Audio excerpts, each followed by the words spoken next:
Hey everybody, welcome back to your tower reading. If you're new here, hit the subscribe button, and thanks for checking me out. I draw two cards from the Major Arcana deck here to find out what your tower moment's going to be for today or whenever you're watching these videos. They are all timeless, and there are no star signs. Everybody gets to play. We do two cards, we look at the bottom of the deck, and then we start clarifying. Let's get started. Woo. Alright, the Hanged Man on this side of the tower brings you to your tower moment. And this is a card of not seeing the big picture. You missed something. You missed a big detail, something obvious, something that you're probably going to kick yourself for not seeing later. This is one of those things like, how could I be so dumb not to see that? Well, don't short yourself, because that happens to everybody, but it's going to feel like that in hindsight. If only I saw this, right? So that's what's going to cause it. You don't see what's right in front of you. You're impatient. You're in a hurry. So if you're feeling kind of stressed or rushed right now and you're in a hurry, just slow down. And that leads to your tower moment. Your tower moment leads to the Hermit card, which is definitely the card that would probably make you feel like, don't talk to me. I don't want to be seen by anybody. You want to crawl into a hole and disappear because you messed up. This is a mistake. This is some kind of thing that you did, and we will clarify a little bit more. But yeah, this is definitely something you missed. This is the energy of whoops, mistake. And it might feel like the end of the world right now, but it probably won't be. This is one of those things you could probably look back at a couple months from now and be like, oh, that was funny. Yeah, the bottom of the deck is the Strength of the Magician. This is you. The Magician card is the manifestation card, so that says you are trying to get your inner strength back, your willpower, your ability to move forward. So this is just going to hurt for a little while, maybe. Let's see what the story says. All right, on this side of the tower, we got the Page of Pentacles, and this is basically you didn't go for something you should have. Yep, you were in a hurry and you missed the wrong turn. You zigged when you should have zagged. You didn't have you were at a crossroads, right? And you had to make a choice and you felt pressured, so you just went, let's go do this. Let's do that. And you didn't realize what you were looking at was the wrong choice at the time. Yeah, definitely the Queen of Pentacles here. A lot of Pentacle energy so far. This is probably a money situation. This is probably a what do I pay off kind of situation. What kind of bill do I pay? What do I do? How do I mean this? Because this feels like you didn't care about yourself at all. The Queen of Pentacles is the very much materialistic caring card. She's like, did you get enough to eat? Did you get enough to drink? Did you sleep good? Are you not sick? And this is you not paying attention to yourself, your inside, your needs. You're focusing on the very much wrong things here, and you're not paying any attention to yourself. So this might feel like a selfless act. This might feel like I have to do this for everybody else, but then I don't matter. Well, you do matter. You matter a lot, so you should put yourself into any equation you're trying to do. Ten of Cups. Ooh, Ten of Cups on this side of the tower. Is this a relationship? Is this a thing that you're trying to do for a relationship, trying to make the best possible move, and this is the good road, this is the intention card, the road to hell is paved with good intentions? This could be it. This could be you thinking you're doing the best thing for somebody else. And because this Ten of Cups is a huge relationship card, and it's like the relationship falls apart or hits a big roadblock because you're missing the point here. And I think this point is probably going to be communication. You're just making the decisions on your own, and you're not even worrying about yourself here, and you're just making yourself like suffer for no reason.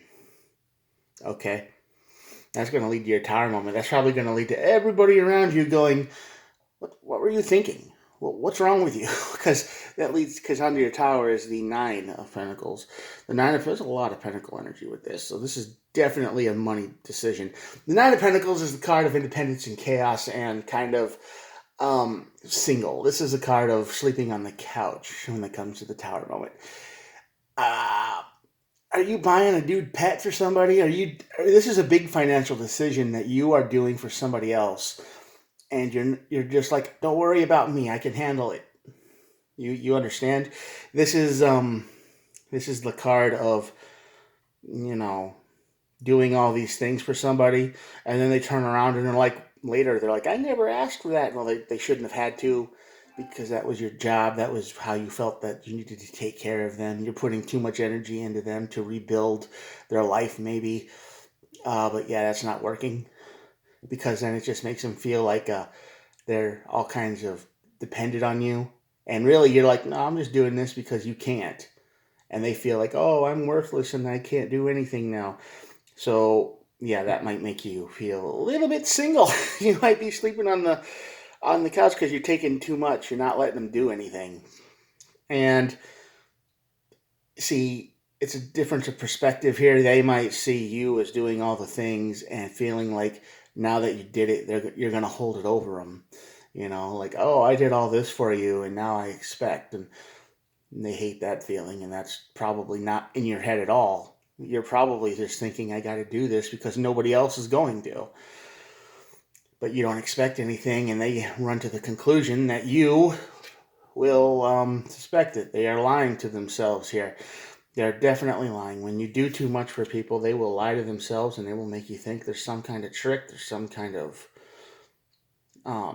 fall coming, there's some kind of, the other shoe's going to drop. Like, I did all this stuff for you, and now you owe me. And that's not you at all, I don't think. I don't think that's what you're thinking at all, but that's what they are thinking. So this tower is going to bring out that energy of, oh my God, what if, they're going to make me feel, every time I say anything now, they're going to be like, remember when I did, and that's not your intention, but that's what they're telling themselves. So that's going to lead to your tower moment. That is your tower moment. And that can drive people nuts, especially when they convince themselves that, you're trying to control them with things and money, and you're just trying to make their life better, but that's not how they see it, because it's probably never how they've ever actually lived before. Everything comes with a cost, right? Like, if I bought you a car, that would be like, every time you do something, like, remember I bought you a car, so do what I say. No, that's not your intention, but that's how they feel. That's how their life has been up to this point. Hermit mode. You're going to be looking. You definitely student pages of storage here. After this tower moment, you're going to be inside your brain going, "What did I do?" Because you are definitely not going to understand it. I think you are a good person. Your intentions were real. Your intentions were pure. I think you didn't have any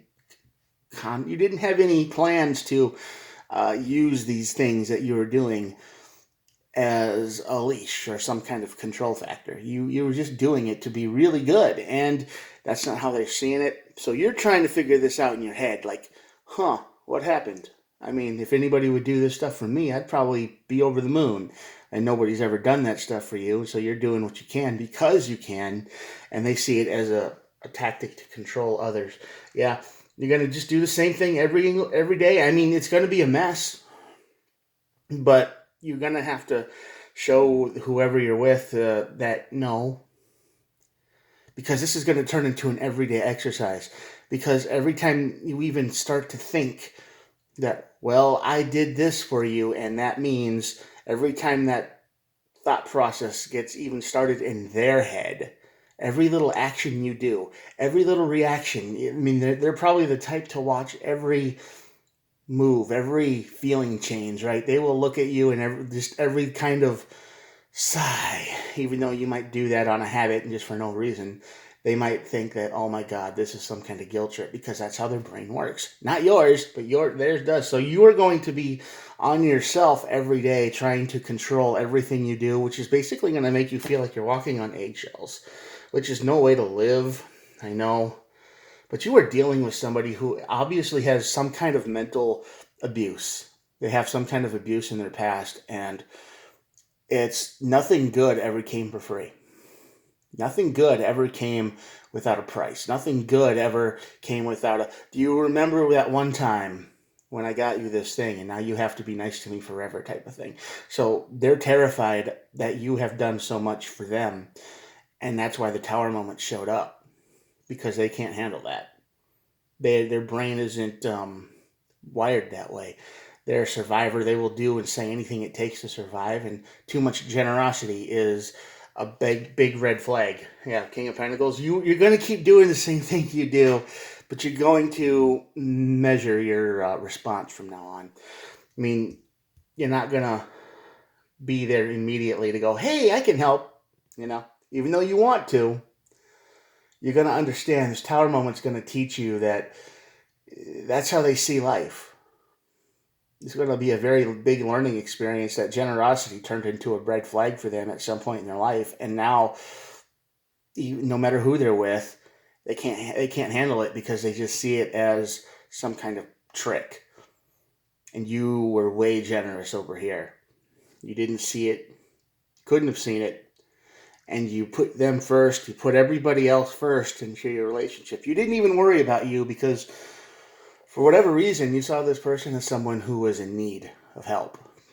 And you did help them. You might have helped them way too much. But you did what you thought you was right. And now it cost you. And now you're learning that that's how they see the world.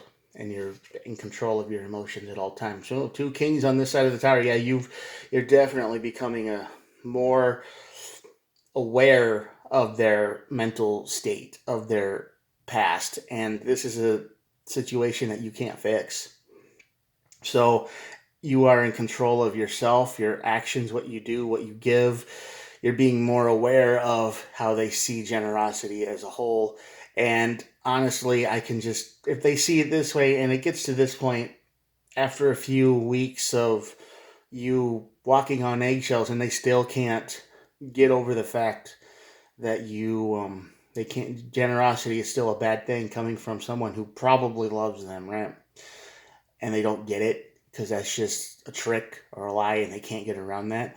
It's probably best just to let them go because you can't help them. And the King of Wands here is like, yeah, the King of Wands is somebody who doesn't know how to say no very often, and you hate saying no to yourself. You go to the store and you see something they like, and you're like, oh, I should get that for them. And then you have to tell yourself, no, they'll just think it's this, or they'll think it's some kind of abuse, or they'll freak out and panic because it's like, oh my God, I'm being controlled by snacks at the store that they get me once in a while, and it's all going to build up, and then someday they're going to bring the hammer down on me, and it's going to be like, well, you belong to me now because I bought you Dr. Pepper at the store. And I mean, that's how their brain works, and they're obviously not 100% there. There's something, they have faced abuse in the past, so they need therapy, probably. All right, the 7 of Cups here is telling you that if you do move on, you will have options. You won't be alone. You might have been looking for this person for your whole life, and maybe they matched up with you with everything. But this is no way to live. This is no way to exist. You don't want to be worried that the next time you buy something for him as a surprise is going to make him flip out and think that this is some kind of plot to guilt trip them later. You don't want to live like that, and they need help. There are many options for help here. Meds, therapy, stuff like that. But this is beyond your ability to fix. So this is your choice, and there are many choices. The 7 of Cups here tells us there's many options for you to go, many ways to fix it. Because if you don't fix it, you're just going to feel like you lost. You're going to feel defeated. Because, this is the kind of person that you want to just give to all the time. I mean, they need something and you're like, I got that, because that's what love makes you do, right? You're just like, yeah, I'm ready to help out. Might be a big purchase. It might be a Pepsi at the dollar store. You don't know. But if you can't do that anymore, if you can't just express how you feel in maybe that's how you giving things is how you express that the most, and you can't do that anymore without feeling like you're hurting someone, you're just going to feel defeated and lost, and you're going to hate yourself, and eventually it's all going to go bad anyway. Queen of Wands, yeah, Queen and the King of Wands are both here telling you that you got to be you. You got to be yourself. You've got to be able to express when, And without fear of being accused of being a controlling weirdo, or you're just planning to guilt trip me, or 100 other things. You can't do that. You got to find somebody who understands you. This person might have been perfect for you, but they can't understand you because their whole life up until this point when they met you has been constant survival mode. They have not been out of survival mode since they were a kid. They probably were abused as a kid. They were probably, every single thing given to them had a price, like I said, and now they met you and everything is free. I mean, not totally free because somebody's got to pay for it, but it's just you give it and you expect nothing in return. And they can't handle that. That breaks their mind. They can't do it. And they always feel like they're not good enough. And they'll probably tell you that they're not good enough over and over and over again. So yeah, the King and Queen of Wands is just telling you to be yourself, because you got to be honest. Queen of Swords, there's a lot of kings and queens over here today. The Queen of Swords cuts off things that no longer serve you, and you need to be real with yourself, because if somebody makes you feel like that all the time, makes you feel worthless. So when you try to do good for them, if you're like, yeah, I did all this stuff, and then you just want them to be happy, and then they just think you're having some kind of master plan, and you have to live with that constant tension in the air, because they always are going to think, well, when's it going to start? When's it going to start? When's it going to start? When's the other shoe going to drop? When are they going to start demanding things from me after they hit a certain threshold? And then that's what they're afraid of, even though that never happens. You never intended it for it to happen. I mean, the biggest way they repay you is just to spend time with you, and you're happy with that. And I'm sure as soon as that person does spend time with you and you feel a million times better, all they got to do is be in the same room. It's that kind of a relationship. The Ten of Cups is over here. That's how you see it. They walk into the room, and your day is just, no matter what happened to you that day, you just feel immediately better. And they just see you as some kind of manipulative control freak. Especially when you're just doing what you've always done, is trying to make their lives easier. So cut them out. If nothing changes, the Eight of Cups, or the Pentacles here, Eight of Pentacles, if you do things for a couple more weeks and you can't get them to go to therapy or get help, and they're always starting to accuse you of being a control freak waiting to happen or whatever, let them go. You don't need to live like that. And it's going to suck because you probably invested a lot in these people. The Seven of Pentacles is on the bottom, and that is the card of investment. Long term, you were hoping it was going to grow. You were hoping they were going to wake up and change someday, but they couldn't. They won't. They'll never change unless if they get real help. And they won't, because they're the type that say, meds make me feel different, which, that's kind of the point. And they'll say, therapy's dumb, and they'll do this, that, and they'll make a million of their excuses, but they'll want their home brew medicines, the supplements and the legal weed and the actual weed and whatever drugs they can buy that a doctor doesn't have to prescribe. Because that makes them better. But it really doesn't. That person has a deep problem, and it's not you. It's not your fault. So manifest your willpower and cut this person off if they don't change. Don't keep throwing stuff into the void that doesn't appreciate it, and it's just going to poison you in the end. All right, there's your reading for today. I'm going to show you the cards, and that'll be it for today. Anyway, thanks for watching. Talk to you tomorrow. Bye.